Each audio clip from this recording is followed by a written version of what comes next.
दोस्तों नमस्कार। मैं डॉक्टर आरसी शर्मा डिजायर यूनिवर्सिटी से आपको प्रॉमिस किया था कि 3 बजे हम लाइव आएंगे, इसलिए 5-7-10 मिनट की माफी चाहता हूं। आज मैं आपको जो टॉपिक है मेरा, नया साल जो चल रहा है उसके ऊपर ये टॉपिक लेके आया हूं।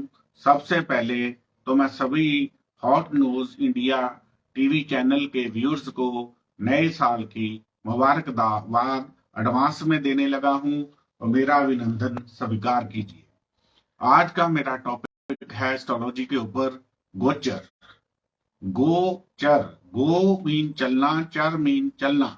गोचर का मतलब होता है ग्रहों का चलना। जो ग्रह हमारे हैं, 9 के 9 ग्रह सभी राशियों में घूमते हैं। जो हमारी जन्म कुंडली होती है वो भी उस तरीक का गोचर ही होता है जिस दिन आप पैदा हुए होते हैं, जिससे सारी मूवमेंट का हमें पता चलता है। कुंडली में जो ग्रह पड़े होते हैं वो हमें बताते हैं कि क्या क्या हमें इस जीवन में मिलता है, और हमारा दिशा सिस्टम जो है वो बताता है किन किन दिशा में या कौन से ईयर में हमें वो चीजें प्राप्त होती हैं। और गोचर क्या होता है? हमारे डाइनिंग टेबल के ऊपर जैसे चीज बन के अच्छी या बुरी तैयार होके आ जाती है, उसी को हम गोचर कहते हैं। गोचर का मीन जो हमें प्रैक्टिकली सभी चीजें हमें जीवन में प्राप्त जिस समय होती है उसको गोचर कहा जाता है। इस साल अश्विनी नक्षत्र में सिद्ध योग में नए साल का आगमन हो रहा है, जो 1 जनवरी 2023 को संडे का दिन है। संडे का दिन होने से कारण इस वर्ष सूरज का प्रभाव सभी लोगों के ऊपर अधिक रहेगा, क्योंकि इस साल की शुरुआत जो है धनु लगन मित्र लगन में सूरज की संडे के दिन होने की वजह से इस वर्ष सूरज का प्रभाव सभी जातकों का पड़ेगा। सूरज क्या है? हमारी हेल्थ का कारक होता है, पिता का कारक होता है, ससुर का कारक होता है, रेपुटेशन से लिंक होता है, गवर्नमेंट जॉब से लिंक होता है। इस तरह हमें सूरज का प्रभाव सभी ओर से प्राप्त होने लग जाता है। इस दिन नए साल की शुरुआत संडे को होने की वजह से आपको सूरज के उपाय करने से सारा वर्ष आपको एक दिन में उपाय करने से आपको सारा वर्ष उसका फल मिलेगा। उसके लिए हमें क्या करना चाहिए कि सारा जीवन हमें सूरज का जो एक वर्ष का जो ईयर है उसमें फल प्राप्त होए। आप क्या करें? आटे की गोलियां बनाकर मछलियों को डालें तो सूरज का फल जो है आपको सारा वर्ष आपको पौष्टिक मिलेगा। दूसरा इसके लिए उपाय होता है कि आप सूरज में गुड़ और चावल या रोली डालकर सूरज को अर्घ दें। वैसे तो सारा साल ही सुबह सूरज उगने के वक्त जल को देना चाहिए, सूरज को जल देना चाहिए। पर जो लोग दिन में नहीं उठते या लेट उठते हैं, यदि उस दिन भी 1 जनवरी 2023 को संडे वाले दिन आप सूरज को अर्घ दे देंगे तो आपको सारा वर्ष सूरज का फल है जो पौष्टिक मिलने लग जाएगा। तीसरा उपाय है इसका कि सूरज को आपकी राशि में कुंडली में देखिए किस राशि में पड़ा है, उतने ग्राम या उतने किलो चीज लेकर वो गुड़ को जल प्रवाह करने दे तो आपको सूरज का जो फल है सारा साल आपको पौष्टिक मिलने लग जाएगा। इस तरह हमारे साल की शुरुआत सूरज के कारण हो रही है। सूरज जो उस दिन धनु राशि में होगा और उस दिन बुध राजयोग भी होगा, इसलिए धनु राशि वालों के लिए और मिथुन राशि वालों के लिए ये जो वर्ष है सूरज की दृष्टि से बहुत पॉजिटिव रहेगा। उनको रिस्पेक्ट बढ़ेगी, गवर्नमेंट से लाभ होंगे, पिता ससुर से लाभ होगा और पार्टनरशिप में भी रिजल्ट पॉजिटिव आएंगे, क्योंकि उसकी 7वीं दृष्टि मिथुन राशि पर होने से बहनों से ब्लेसिंग भी मिलेगी। इस तरह सूरज का सभी राशि वालों को बेनिफिट मिलेगा, परंतु इन धनु और मिथुन राशि वालों को अधिक फल मिलेगा। अब हमारे जो ग्रह हैं, गोचर के ग्रह 9 के 9 ग्रह ही ट्रांजिट करते हैं, पर हम एस्ट्रोलॉजी में गोचर से 30% प्रेडिक्शन लेते हैं। इसलिए हमें जो एस्ट्रोलॉजर होते हैं, जो स्लो मूविंग प्लैनेट होते हैं, उसकी ही रेमेडी हमें बताते हैं।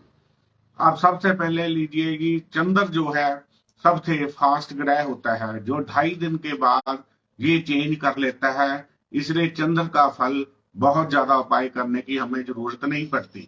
उसके बाद महीने के बाद बुध, शुक्र और सूरज चेंज करते हैं, क्योंकि 15 दिन कई बार निकले होते हैं, तो 15 दिन उपाय करने में लग जाता है।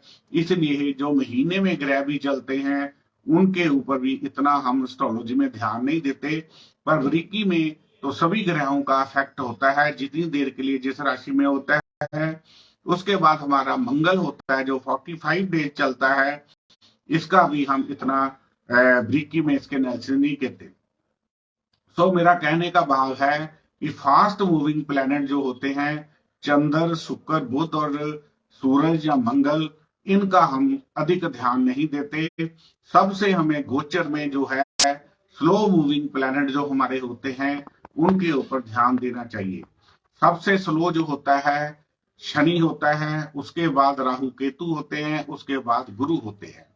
शनि गोचर में जहां बैठेगा, जहां दृष्टि मारेगा, उन घरों को स्लोनेस देता है।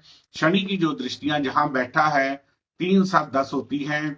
इसलिए आज का जो गोचर का शनि है कुंभ राशि में चल रहा है, जो 2022 से नवंबर दिसंबर से चल रहा है, और ये 2025 तक शनि जो है कुंभ राशि में ही रहेगा।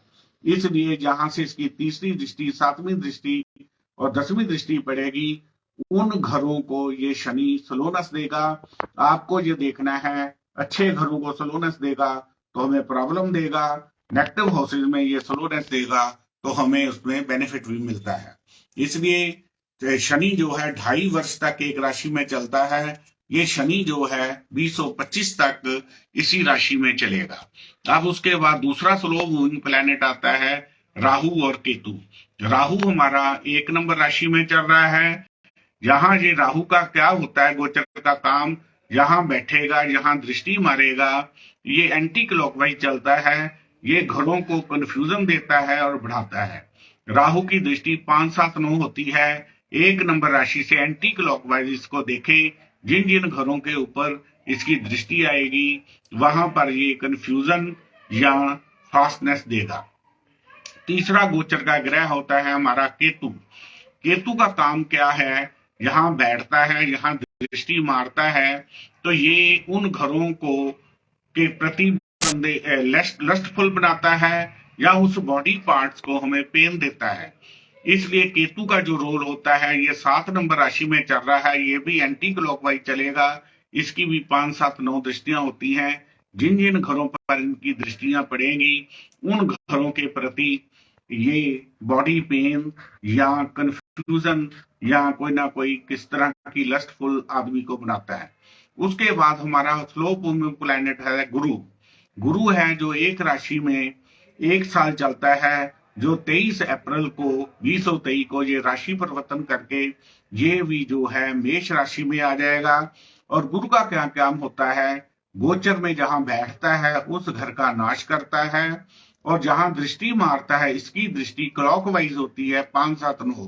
तो इसमें एक खासियत होती है गुरु में, जो भी राहु केतु शनि द्वारा दी गई नेगेटिविटी को गुरु है 50% डाउन कर देता है।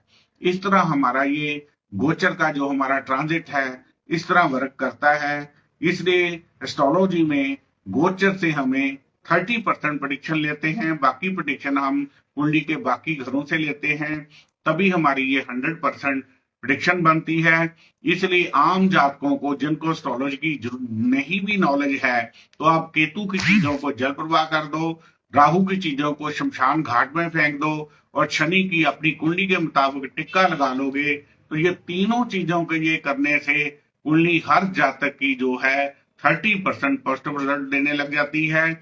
इसलिए आम एस्ट्रोलॉजर जो होते हैं राहु, केतु और शनि की ही रेमेडी इसलिए करवाते हैं कि 30% जो हमारा गोचर है वो पॉजिटिव हो जाता है। अब ये गोचर के जो ग्रह हैं, सबसे जो प्रॉब्लम देने वाला गोचर में प्रॉब्लम होती है वो है मंगल और केतु की।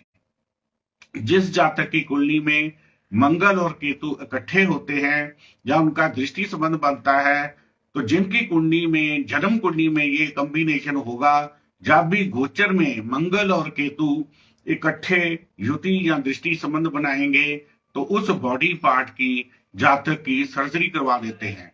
मान लीजिए कुंडली के हमारे पहले घर में हेड आता है, दूसरे में ईएनटी या गला आता है, तीसरे में राइट आर्म्स आती है, चौथे से चेस्ट ब्रेस्ट आती है, पांचवें से नेवल आती है, सातवें से प्राइवेट पार्ट आते हैं। इस तरह सारी बॉडी हमारी पहले घर से लेकर 12वें घर तक डिवाइड होती है। जब गोचर के में मंगल केतु मान लो किसी की कुंडली के चौथे भाव में आ जाए या उसकी कुंडली में आगे मंगल और केतु का संबंध भी बनता हो और इसमें मंगल या केतु की एक ग्रह की दिशा भी लग जाए तो उस चौथे भाव में हमारा हार्ट आने की वजह से उस जातक को हार्ट की सर्जरी ये करवा देगा। और इसके लिए रेमेडी क्या है, बहुत सिंपल पा है। जिनकी कुंडलियों में मंगल केतु इकट्ठे संबंध बनाते हैं, मंगल का कोई दाग या टिक्का द्वारा लगा सकते हैं और केतु को मैंने पहले ही बोला कि उसको जल प्रवाह करा दो।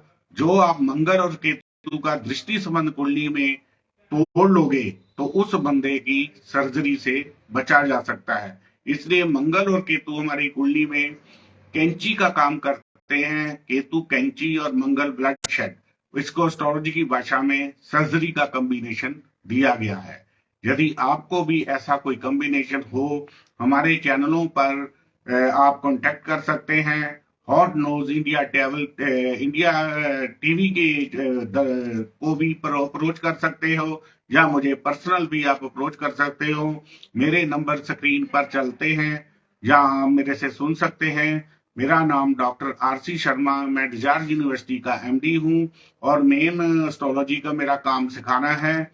और इस तरह जो भी आपके मेरे नंबर है 9780050013, 9888222326। धन्यवाद। कोई भी किसी तरह की आपको समस्या हो तो हमें या हमारे चैनल को कांटेक्ट करके आप अपना जन्म की कोई भी प्रॉब्लम का जो प्रॉब्लम है उसका हल हमारे थ्रू ले सकते हो। धन्यवाद। डॉक्टर आरसी शर्मा, डिजायर यूनिवर्सिटी जलंधर। और अंत में आपको मैंने इस जो संडे को 1 जनवरी 2023 को नए साल की शुरुआत हो रही है उसके लिए अपनी तरफ से, चैनल की तरफ से, हमारे चैनल के अमित जी गुप्ता जी की तरफ से सभी व्यूअर्स का मैं अभिनंदन करता हूं। आपके लिए एडवांस में आपको हेल्थ वेल्थ सभी चीजें पॉजिटिव रहे उसकी कामना करता हूं। धन्यवाद। Doctor RC Sharma.